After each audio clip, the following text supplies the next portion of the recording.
বিয়ের পর যদি ছোট ছোট কারণে তুমি কষ্ট পাও, চোখের জল ফেলো, তাহলে সব সময় যে তার জন্য তোমার শ্বশুর শাশুড়ি বা স্বামী দায়ী হবে সেটা নয়।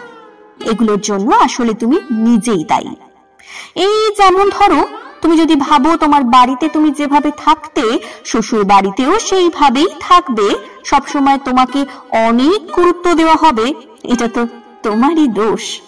কেউ তো বলেনি শ্বশুর বাড়িটা তোমার নিজের বাড়ি। তোমার করা ছোট ছোট ভুলগুলোকে যদি বড় করে দেখানো হয় আর তাতে যদি তুমি কষ্ট পাও, তার দায় তো অন্য কেউ নেবে না। তুমি বাড়ির বউ, তোমার ভুল করার কোনো অধিকার নেই, সেটা তো তোমাকে বুঝতেই হবে। তোমার স্বামীর ভুলগুলো যেভাবে ঢাকা দেওয়া হয়, যদি ভাবো তোমারগুলো সেভাবেই ঢাকা দেওয়া হবে, সেটাও তোমার দোষ। সে তাদের নিজের ছেলে, এটা তোমার মনে রাখা দরকার।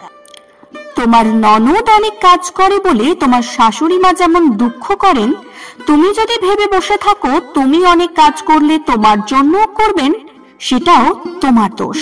তুমি তো আর তার নিজের মেয়ে না। তোমার শ্বশুর শাশুড়ি তোমাকে খারাপ কিছু বললেই যদি আশা করো তোমার স্বামী সেটার প্রতিবাদ করবে, সেটাও তোমার দোষ। কারণ তুমি বাইরের মেয়ে, তোমার জন্য নিজের বাবা মায়ের কাছে কেনই বা খারাপ হতে যাবে। তুমি যদি শ্বশুর বাড়িতে আসার সময় বস্তা ভর্তি প্রত্যাশা নিয়ে আসো, সেসব দায় তো তোমার একার। কে বলেছিল এত প্রত্যাশা রাখতে? তুমি যদি ভাবো বিয়ে করে এসে নতুন বাড়ি, নতুন বাবা মা পাবে, সেটা তোমার সবচেয়ে বড় দোষ।